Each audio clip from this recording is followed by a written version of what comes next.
Hey guys, इस lecture में हम आइदर और पे और कुछ प्रॉब्लम्स लेंगे ताकि आपके अगर कोई डाउट्स हो आइदर और केसेस में तो वो क्लियर हो जाएंगे। ठीक है, तो पहला स्टेटमेंट है सम बोट्स आर बसेस।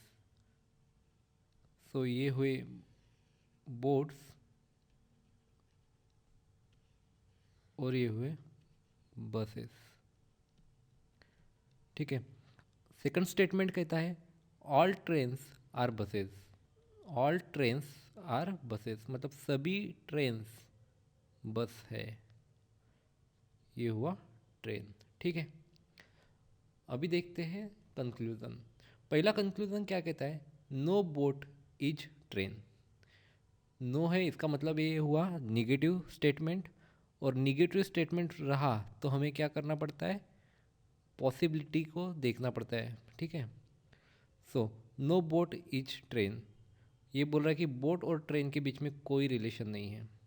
तो निगेटिव स्टेटमेंट होने के कारण हम किसी भी एक सर्कल को दूसरे सर्कल की तरफ लेके जाने की कोशिश करेंगे।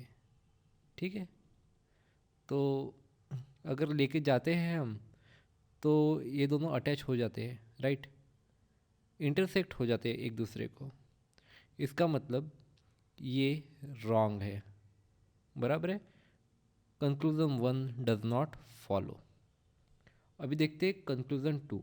All buses are train. सारे बस ट्रेन हैं। ये है डेफिनेट स्टेटमेंट। डेफिनेट स्टेटमेंट है ना ये, क्योंकि ये निगेटिव स्टेटमेंट नहीं है या फिर पॉसिबिलिटी का क्वेश्चन नहीं है, इसलिए ये डेफिनेट स्टेटमेंट है। तो हमें सिर्फ वेन डायग्राम देख के ही देखना पड़ता है। तो यहाँ पे सम बसेस आर बोट्स है, पर all buses are, sorry, so all buses are train. सारे के सारे बस ट्रेन नहीं है। हाँ, इसका उल्टा है, सारे के सारे ट्रेन्स बस है पर सारे के सारे बस ट्रेन नहीं है। ये तो हमें वेन डायग्राम से सीधे पता चलता है, तो ये भी रॉन्ग हुआ, राइट। थर्ड कंक्लूजन देखिए, सम बसेस आर बोट्स। ये बोल रहा है कि कुछ बस बोट है। हाँ, ये तो डायग्राम में दिख ही रहा है, ये जो कॉमन पार्ट है ये बस और बोट का है। इसका मतलब थर्ड करेक्ट है, मीन्स कंक्लूजन थ्री फॉलोज। अभी फोर्थ देखिए, सम ट्रेन्स आर बोट्स। ट्रेन और बोट के बीच में कुछ रिलेशन है बोल रहा है। सम ट्रेन्स आर बोट्स, देखिए यहाँ पे अभी ये डेफिनेट स्टेटमेंट हुआ, राइट। और डेफिनेट स्टेटमेंट में हमें सिर्फ वेन डायग्राम देखनी है, कुछ वहाँ पे कारीगरी नहीं करनी है, मतलब सर्कल को बढ़ा के देखना नहीं है। ओनली निगेटिव या फिर पॉसिबिलिटी के क्वेश्चन हो तभी हमें सर्कल्स को बढ़ा के देखना है। पर ये हुआ डेफिनेट स्टेटमेंट, तो यहाँ से वेन डायग्राम से पता चलता है कि बोट और ट्रेन के बीच में कोई रिलेशन नहीं है, तो इसका मतलब ये हुआ wrong. Statement four does not follow, right.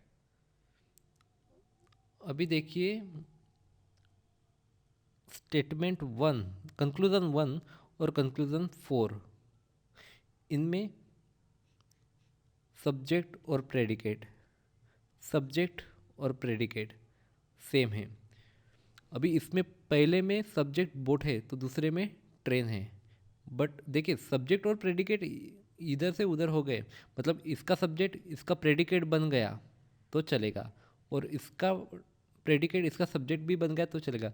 मतलब ये इंटरचेंज हो गए, यहाँ पे पहले सब्जेक्ट है बोट और फिर ट्रेन प्रेडिकेट है, और यहाँ पे क्या हुआ, ट्रेन सब्जेक्ट हुआ और बोट प्रेडिकेट हुआ। ऐसा हुआ तो मतलब ये अल्टरनेट हो भी गए, एक्सचेंज हो भी गए तो भी चलेगा, पर सेम होने चाहिए। जैसे यहाँ पे बोट और ट्रेन है, यहाँ पे भी बोट और ट्रेन है, ट्रेन और बोट है, तो ये चलेगा। मतलब कंडीशन वन फॉलोज, आपको इस बात का ध्यान रखना है, ठीक है। तो कंडीशन वन फॉलोज। अभी कंडीशन टू क्या है आइदर और के लिए, कंडीशन टू है कि एक तो दोनों में का रिलेशन कैसा होना चाहिए, सम प्लस सम नॉट, या फिर ऑल प्लस सम नॉट, या फिर सम प्लस नो। इन तीन में से एक होना चाहिए, राइट। तो ये देखिए नो है और सम है, इसका मतलब कंडीशन 2 ऑल्सो सेटिस्फाइड। अभी तीसरी कंडीशन क्या है कि दोनों individually not follow, does not follow होनी चाहिए। तो पहला भी डज नॉट फॉलो है और चौथा भी डज नॉट फॉलो है, मतलब हमारी तीनों की तीनों कंडीशंस सेटिस्फाई हो रही है। तो हमारा आंसर क्या आएगा इस क्वेश्चन के लिए? 3 एंड आइदर 4, आइदर 1 और 4 follows. Conclusion 3 and either 1 or 4 follows, right? I think आपके सभी डाउट्स इस एग्जाम्पल से क्लियर हो गए होंगे। अगर नहीं भी हुआ होगा तो आप इस वीडियो को रिपीट करके इस एग्जाम्पल को रिपीट देख सकते हैं, ठीक है। अभी और एक एग्जाम्पल लेने वाले हम। देखिए ये example, all fans are tubelight. सारे के सारे फैंस ट्यूबलाइट्स है, ठीक है, tubelights. No pen is bulb. अभी इस स्टेटमेंट को हमें ऐसे जैसे कि वैसे रखते हैं और तीसरे स्टेटमेंट को देखते हैं। Some bulbs are fans. ये बोल रहा है कि some bulbs are fans, means fan और बल्ब में कुछ कॉमन है, ठीक है। और दूसरा स्टेटमेंट क्या था? No pen is bulb. Pen और बल्ब में कोई रिलेशन नहीं है, ये हुआ पेन, ठीक है। तो ये हुआ हमारी वेन डायग्राम, ठीक है, ये हुई वेन डायग्राम। अभी देखिए कंक्लूजन 1 क्या कहता है। कंक्लूजन 1 ये कहता है कि सम पेन्स आर ट्यूबलाइट्स। ये डेफिनेट स्टेटमेंट है। तो सम पेन्स आर ट्यूबलाइट, ये पेन और ट्यूबलाइट इनके बीच में कोई रिलेशन नहीं है, ठीक है। Therefore conclusion 1 does not follow. अभी कंक्लूजन 2 क्या है? No pen are tubelight. ये तो निगेटिव स्टेटमेंट हुआ, क्यों? बिकॉज यहाँ पे नो यूज किया है। No is a negative word, so no pen is tubelight. So pen ये है और ट्यूबलाइट ये है। तो हम पेन को आगे बढ़ा के देखेंगे यहाँ पे, ठीक है, क्योंकि निगेटिव स्टेटमेंट है तो हम पेन को बढ़ा के देख सकते हैं।